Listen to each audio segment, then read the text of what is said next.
Welcome back, everybody. On today's flight, I'm flying with my friend Phil and his Thorp T-18 experimental. There's a fly-in happening today at Oakridge State Airport down by Eugene. Neither of us have ever flown in there before, and the ceilings are a little lower than expected, but we're going to head out that way and see if we can make it. Clear.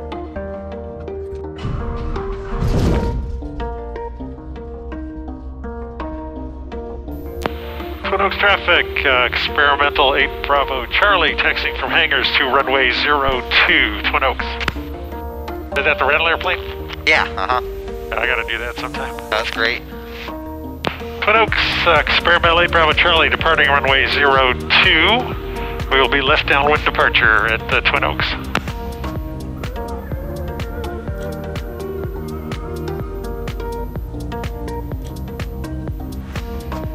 Yeah, the wind's blowing. Look at those sleeves. There they are. Alright, might be a little bumpy over the trees, as you know. No problem. Alright, oil pressure check. Oil pressure check. Airspeed alive. Oil pressure check. Airborne. Go. Oil pressure check.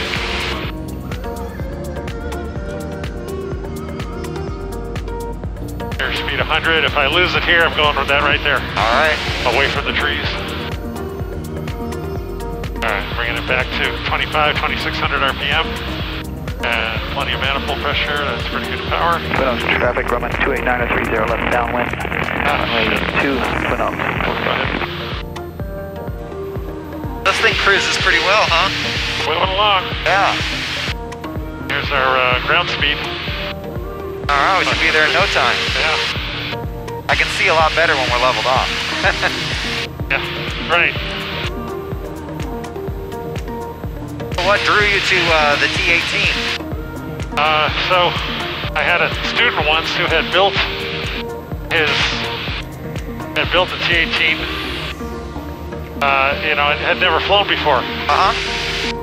Okay, well that's interesting. And He built it and had never flown he before? had never flown. Oh, okay. So he's a carpenter. He just wanted to build an airplane and Victor, runway 35, cleared. somehow picked the T-18. Alright. And so I trained him in it and just fell in love with it. And so I went out and bought one. Very cool. And still kicking myself for selling that one. Well, then I bought another one and I sold that. Oh, so you Now got I'm on this one. This Okay. one's staying. got a few of them. Yeah, it's my third one. It's my 10th airplane and third T-18. Wow, okay.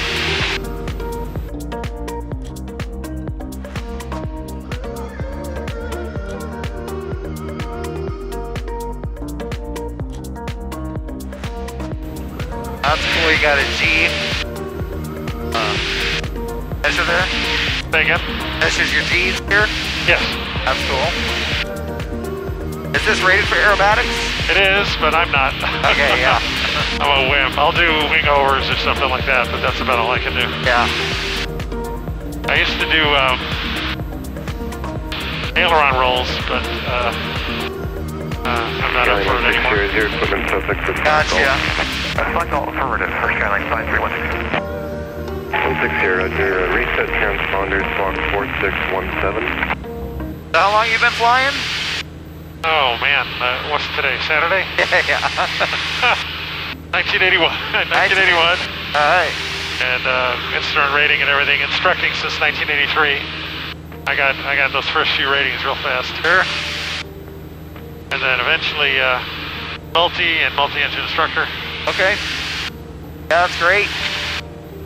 Longer than I've been alive. Oh gosh. I'm jealous.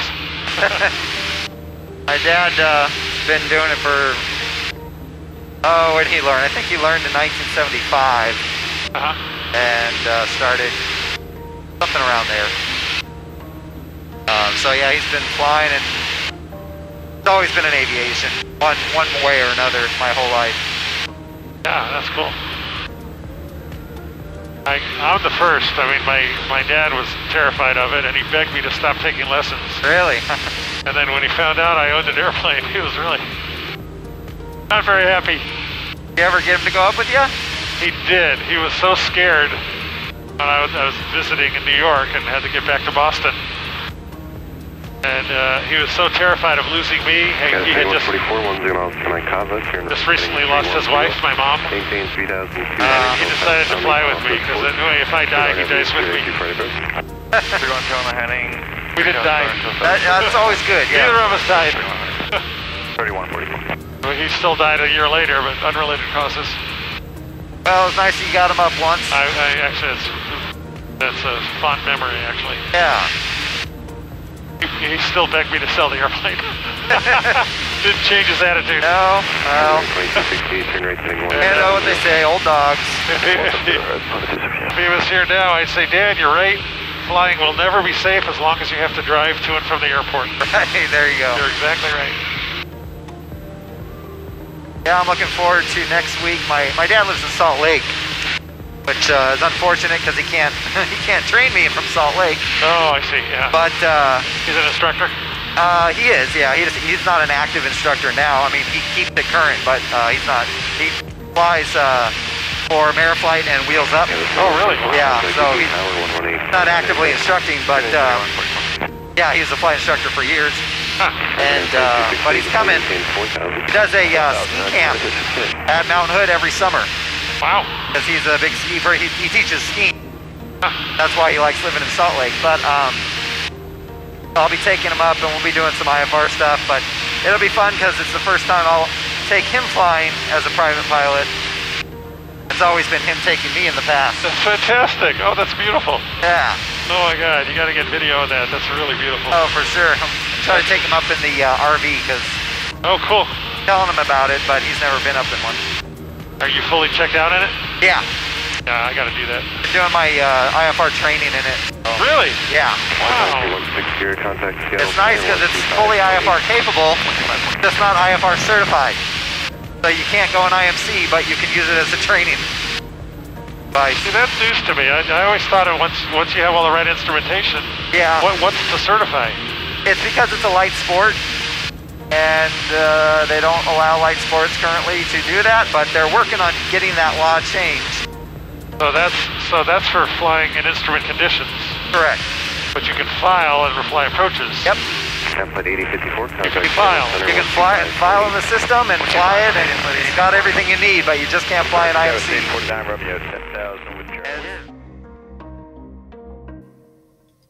At this time, my back-facing camera, which had the audio connected to it, unknowingly turned off, and I didn't realize it until much later in the flight.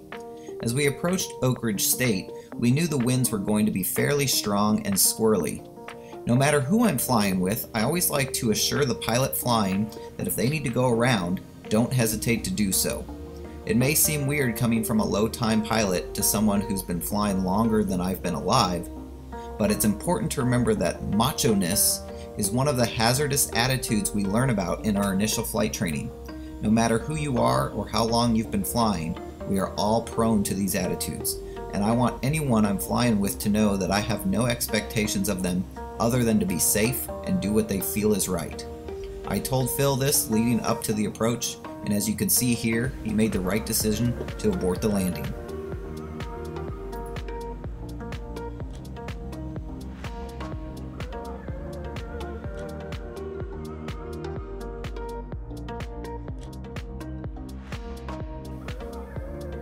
As we departed Oakridge, Phil was nice enough to let me get some good stick time in with Miss Thorp. The plane was so responsive and felt like a little rocket ship with all that power in such a small package.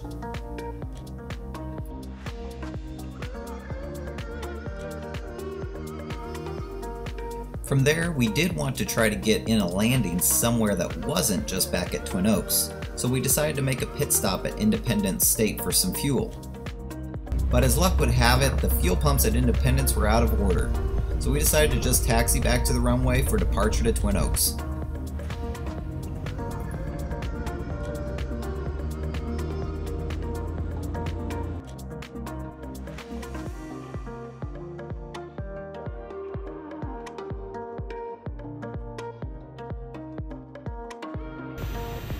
Twin Oaks, 8 Bravo Charlie, base, runway 2, Twin Oaks.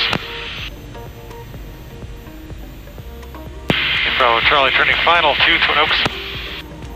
A little bit, I think I'll make it. Over. Got that crosswind in there. Yeah. Count now 45720, turn on left, downwind 02. Alright, let's do better than last time.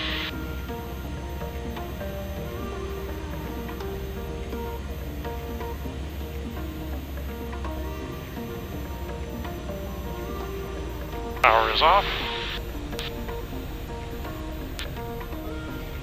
Man, settle down, baby. Jeez, did you see that wind go away? I did, yeah, I just dropped right out. Boom! Everything was fine till the tail hit.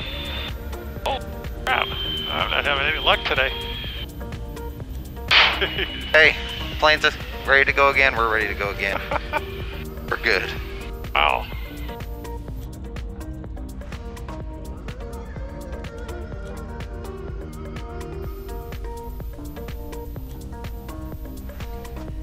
I had a great time flying with Phil and want to thank him again for bringing me along. We didn't ultimately make it to the fly-in, but good lessons on aeronautical decision making were had. As my dad has always taught me, a go-around should be what's expected every time, and a landing should simply be a pleasant surprise. Thanks so much for joining us today, and until next time, resume your own navigation.